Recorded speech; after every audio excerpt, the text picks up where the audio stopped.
दिल इतना खुश है कि इसकी खुशी मुझसे बयान नहीं हो रही, क्योंकि पाकिस्तान जिस फ्लो से इस टेस्ट मैच में जा रहा है ना, that is something that every Pakistani cricket fan has been waiting for quite a long time now. अस्सलाम वालेकुम जी, और मैं हूं लाबा बासी। अगर अभी तक आपने इस यूट्यूब चैनल को सब्सक्राइब नहीं किया तो क्या कर रहे हो, जल्दी से subscribe this YouTube channel, press the bell icon to never miss any video from my. Let's start off with our today's video obviously.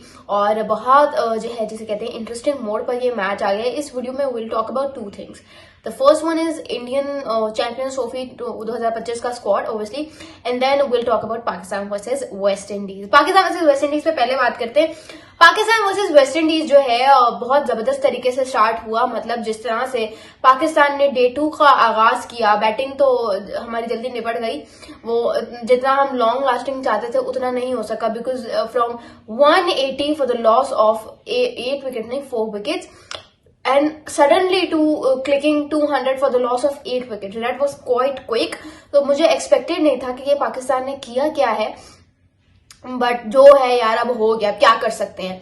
लेकिन पाकिस्तान के जो बॉलर्स हैं, मतलब खुर्रम शहजाद को आपने डाला हुआ था, इवन अबरार अहमद से इतनी ज्यादा बॉलिंग नहीं करवाई, बिकॉज हमारे साजिद और रोमान भाई एक अलग ही दुनिया में चल रहे हैं, अलग ही 7वें आसमान पे चढ़े हुए।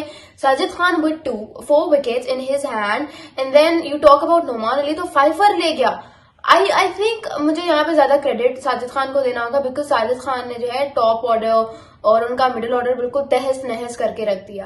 नोमान अली जरा एंड में आए, थोड़ा सा उन्होंने एंड में लेना विकेट शुरू की, टेल एंडर्स वगैरह की उनके, लेकिन टेल एंडर्स जो है वो अच्छा खासा टॉप ऑर्डर और मिडिल ऑर्डर से तो उनके टेल एंडर्स चल गए। नीचे से आके मोती ने रन्स जोड़ दिए, वरीकर ने रन्स जोड़ दिए, ठीक है, तो ये जबरदस्त था। जेडन सीयर्स ने इन सब के थोड़े बहुत मतलब डबल डिजिट्स में ये लोग चले गए थे, सो दैट वाज अमेजिंग। फिर वो जो छक्के मारे जा रहे थे वो जबरदस्त था, बट आके नीचे से हमारे नोमान साहब और अबरार ने भी 1 विकेट ले ली, उनको भी मिल गई, बट बहुत जबरदस्त बॉलिंग थी। मतलब साजिद खान तो फुल अनप्लेएबल लग रहा था। एक तो उसका एग्रेशन इस तरह say that he is a spinner with the aggression of a pacer, ठीक है। एक तो उसका एग्रेशन है जो बैटर्स को तंग करके रखता है, and then you talk about him, तो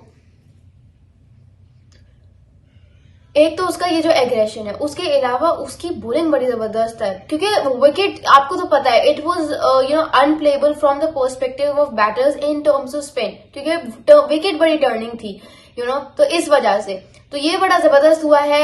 you talk about Saud Shakeel and Mohammad Rizwan की innings, that has to be highlight of this match so far. मतलब जिस तरह से सऊद, मतलब whenever I talk about Saud Shakeel, he is that one particular I would say army का soldier है जो पाकिस्तान को हमेशा रेस्क्यू कर लेता है, हमेशा रेस्क्यू कर लेता है। Whenever Pakistan gets tough in any going, तो वही हो जाता है। मतलब कहते हैं ना, going when going gets tough, तो सिर्फ the tough ones get going, ठीक है। तो वो मुझे लगता है ये जो टर्म है और ये जो एक मेटाफोर बना हुआ है, whatever it is, it suits to Mohammad Rizwan and Saud Shakeel in quite a mannerful way, because एक होता है ना कि इस तरह के इतने डिफिकल्ट ट्रैक पे अगर आपने 80-70 रन की इनिंग्स खेल दी, तो इसका मतलब you are technically very strong. And I feel like कि सऊद शकील की तो गेम स्पिन के अगेंस्ट है ही बहुत जबरदस्त, और उस बंदे को उसकी एक्नॉलेजमेंट भी मिलती है, बट मुझे लगता है कि मोहम्मद रिजवान को उस चीज की इतनी एक्नॉलेजमेंट नहीं मिलती।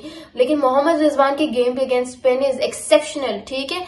तो इसकी वजह यह कि आपको जब इस तरह के ट्रैक पे you have to tackle the spin with such ease, तो इसके लिए 2 तरीके होते हैं। एक तरीका तो ये होता है कि भाई आप जो है आपका फुटवर्क बहुत ज्यादा अच्छा होना चाहिए टू पिच द बॉल, ठीक है, जो सऊद शकील का भी नजर आ रहा था और मोहम्मद रिजवान का भी नजर आ रहा था। और जो दूसरी चीज होती है that you need to utilise to handle spin very well, that is, दूसरी चीज होती है वो ये होती है कि आपको ना थोड़ा, अब बहुत सारे ऐसे बैट्समैन हैं जिनको होता है कि वो लेंथ बड़ी जल्दी पिक कर लेते हैं, लेकिन उसको खेलते थोड़ा सा लेट है, तो ये और वो बहुत डेंजरस बैट्समैन होते हैं।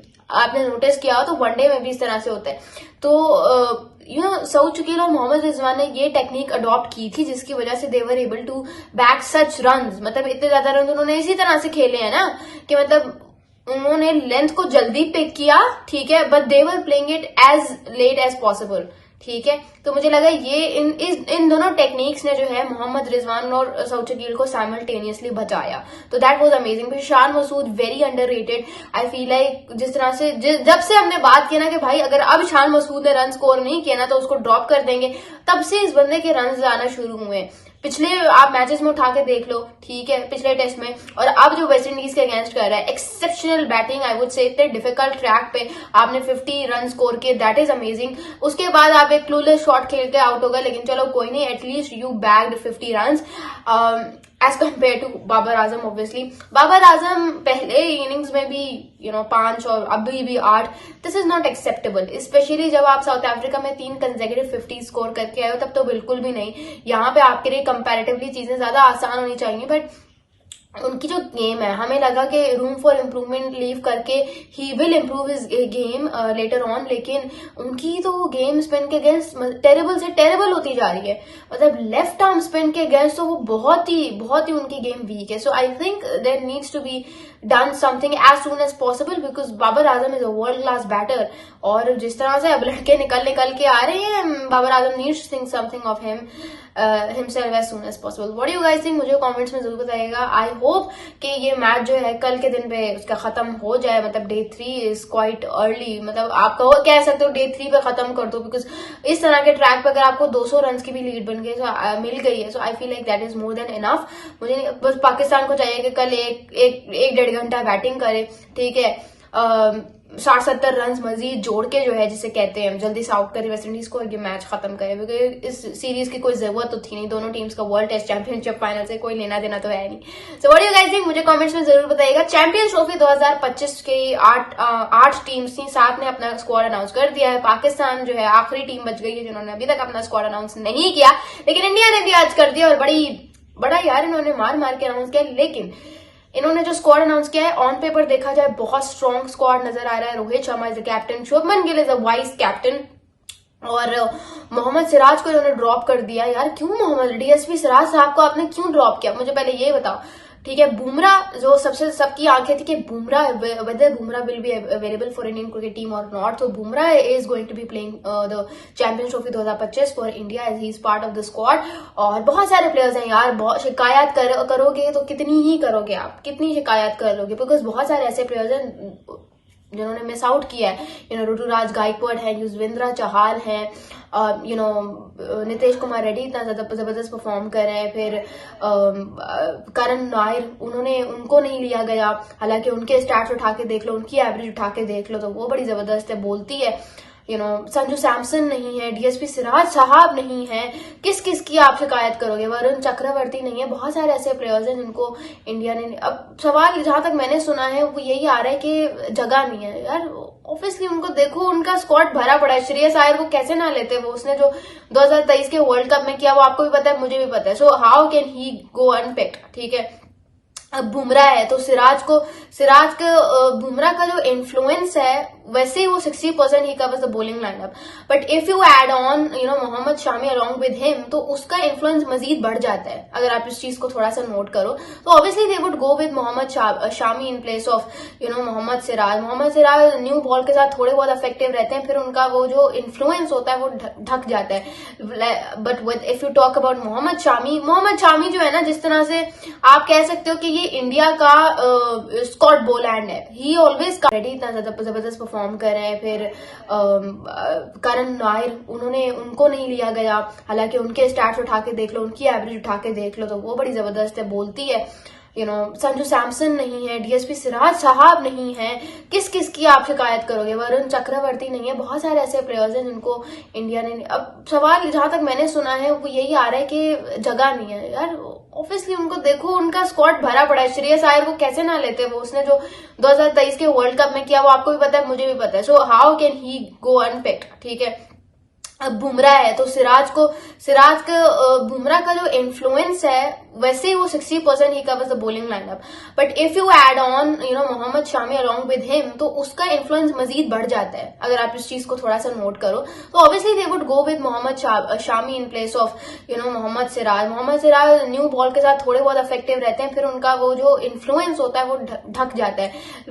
But with if you talk about Mohammed Shami जो है ना, जिस तरह से आप कह सकते हो कि ये इंडिया का स्कॉट बोलैंड है। He always comes as a second place में आता है, हमेशा एज अ रिप्लेसमेंट आता है, बट जो इसका इम्पैक्ट होता है ना वो बहुत ज्यादा होता है। जिस तरह से उधर जॉश हेजलवुड की रिप्लेसमेंट स्कॉट बोलैंड है, but he is exceptional as replacement. लगता ही नहीं है, ऐसा लगता है उनका मेन जो प्रायोरिटी वो वही है, उसकी परफॉर्मेंस इस तरह से बोलती है। लेकिन मोहम्मद शामी को देखो तो उसके साथ भी यही सीन है, हमेशा सेकंड प्रेफरेंस के तौर पे आता है, but the impact he leaves, मतलब इसकी आप 2023 का वर्ल्ड कप उठा के देख लो, तो जब ये ऐसे रिप्लेसमेंट आया था तब इसकी परफॉर्मेंस उठा के देख लो, the number of wickets that he bagged in just span of some matches was exceptionally well.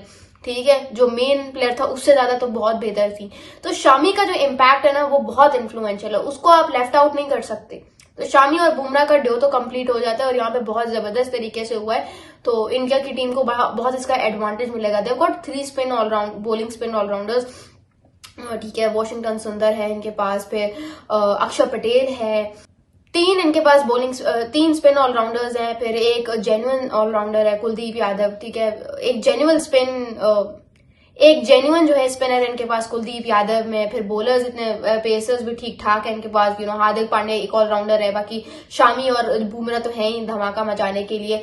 और यशस्वी जायसवाल मुझे लगता है ही विल बी रेस्टिंग और वार्मिंग द बेंच, बिकॉज उन्होंने शुभमन गिल को वाइस कप्तान बना दिया। I don't know for what reason, but India ऐसे करता है कि जब उन्होंने किसी को लॉन्ग टर्म में चलाना होता है ना तो फिर वो उनपे रेस्ट करते हैं। उनका हमारी तरह सीन नहीं है कि बस इसने नहीं किया परफॉर्म तो इसको निकाल बाहर करो, although he is been out of form for a long time now, but ऐसा तो नहीं हो सकता उसको अचानक को वाइस कप्तान बनाया, कुछ सोच कर ही बनाया होगा।